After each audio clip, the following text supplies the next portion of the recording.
Assalamualaikum warahmatullahi wabarakatuh. Bertemu lagi dengan RN Sunarsi. Alhamdulillah di kesempatan yang baik ini kita masih bisa berjumpa.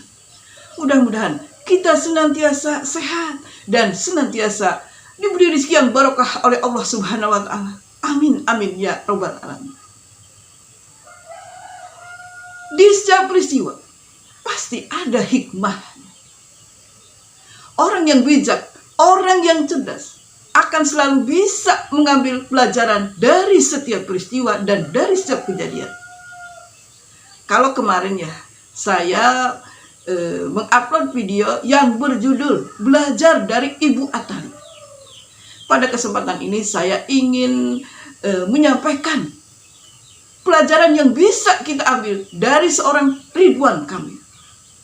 Kita semua tahu bahwa Ridwan Kamil adalah seorang mantan gubernur Jawa Barat yang sangat terkenal.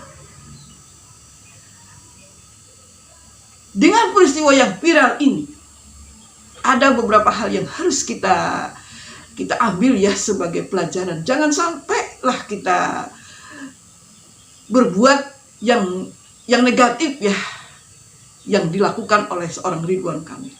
Yang pertama, pelajaran-pelajaran yang harus kita ambil dari Ridwan Kamil sendiri, bahwa ketika jadi pemimpin atau mantan pemimpin harus selalu menjaga integritas ya, harus menjaga akhlak yang baik.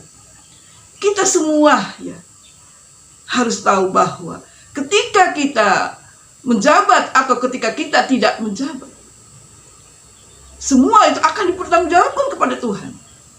Apa yang kita lakukan pasti akan ditanya di akhirat nanti. Jadi kita jangan lupa diri, jangan lupa keluarga, jangan lupa diri, jangan merasa mentang-mentang punya kekuasaan kita berbuat apa aja. Jangan sampailah kita ketika jadi penguasa ataupun kita sebagai orang biasa itu jangan sampai kita lupa diri. Apalagi seorang pemimpin tuh jangan sampai lupa diri. Kadang-kadang ya ada orang ya yang selalu berkata begini, saya mah manusia biasa, wajar melakukan suatu kesalahan. Nah, dari kata-kata saya mah manusia biasa, sepertinya ya kata-kata itu hanya jadi tameng aja ketika seseorang berbuat suatu kesalahan. Ketika melakukan kesalahan alasannya saya mah manusia biasa. Ketika melakukan kesalahan lagi, saya mah manusia biasa. Selalu seperti itu. Jadi pelajaran yang harus kita ambil, bahwa jadi pemimpin atau tidak jadi pemimpin harus selalu menjadi contoh yang baik. Harus selalu menjaga pandangan dari hal-hal yang tidak benar. Kemudian yang kedua, pelajaran yang harus kita ambil, ketika kita memiliki pasangan, jangan 100% cinta kita kepadanya.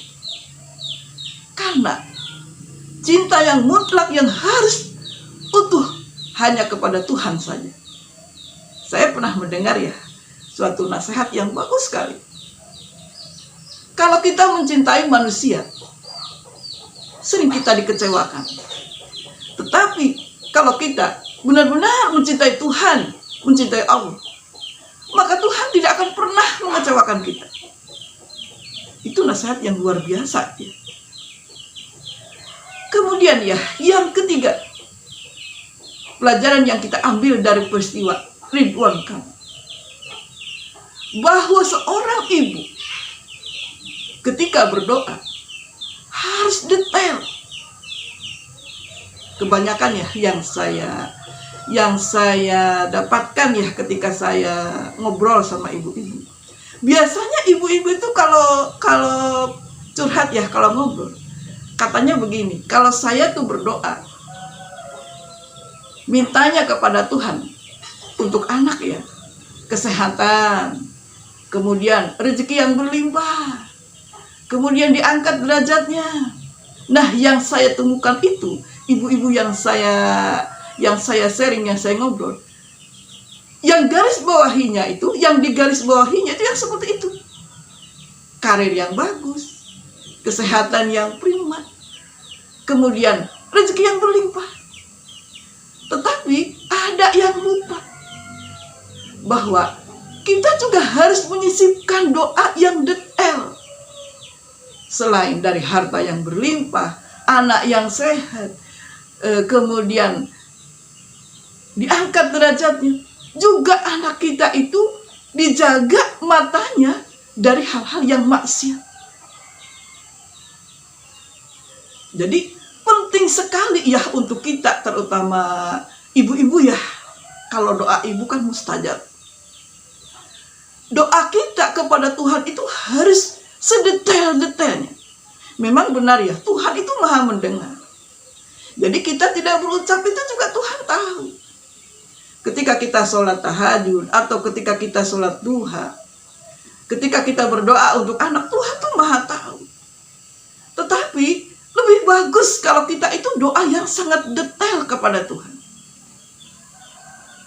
Dan dalam hal ini tentunya ya ibunya Ridwan Kamil pasti akan sangat kecewa dengan putranya yang seperti itu. Kemudian ya yang selanjutnya, pelajaran yang selanjutnya, bahwa seorang ayah dengan anak itu harus dekat secara emosi. Karena kedekatan emosi antara ayah dan anak itu akan menjaga ayahnya dari perbuatan-perbuatan maksiat. Biasanya kan yang dekat itu ibunya ya. Ayahnya cuma finansial aja. Uang. Tetapi yang dekat secara emosi, sering curhat, sering tidur, kadang dinasehatin. Biasanya kan ibu yang dekat dengan putranya. Nah, dalam hal ini, anak pun harus dekat dengan ayahnya supaya membentengi ayahnya dari perbuatan-perbuatan yang maksiat. Kedekatan emosi itu yang akan membentengi dari perbuatan maksiat. Kemudian pelajaran yang selanjutnya adalah ya bahwa perempuan-perempuan di luar sana, tingkatkanlah value diri, tingkatkan harga diri, berpakaianlah yang sopan, yang bagus. Yang bagus itu bukan melulu dari jenisnya, bahannya mahal, tetapi bagus itu bisa menjaga auratnya. Jadi tidak hanya ya perempuan-perempuan di luar sana itu tidak hanya berpakaian yang menonjolkan aurat sehingga mengundang orang-orang, mengundang mata lelaki jelalatan, dan akhirnya terjadilah perbuatan-perbuatan yang tidak diinginkan atau sampai merusak rumah tangga orang. Saya agak-agak sedih ya ketika banyak sekali ya orang-orang yang orang muslim tapi berpakaiannya kok seperti apa ya, kurang pantas lah. Jadi terlalu menonjolkan aura, kelihatan seksinya.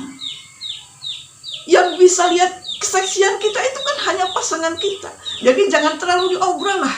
Keindahan kita itu jangan terlalu diobral sehingga mengundang mata-mata orang lain, mata-mata lelaki melihat kita. Nah, dalam hal ini ya pesan saya itu tingkatkan value diri, tingkatkan harga diri. Jangan hanya gara-gara niat kita mencari harta kekayaan dengan udahlah berpakaian yang seksi supaya saya mendapatkan transferan yang besar. Nah, luruskan hati, luruskan niat. Niatkan dalam hati, jangan mengganggu rumah tangga orang lain. Nah, mungkin ini adalah kisah dari Ridwan Kamil ini. Pelajarannya itu sangat berharga sekali bagi kita semua. Mudah-mudahan ya apa yang saya utarakan ini bermanfaat. Mari kita sama-sama tingkatkan kualitas diri kita, supaya kita menjadi orang yang lebih baik lagi. Terima kasih yang sudah menonton video RN Sunasi. Wassalamualaikum warahmatullahi wabarakatuh.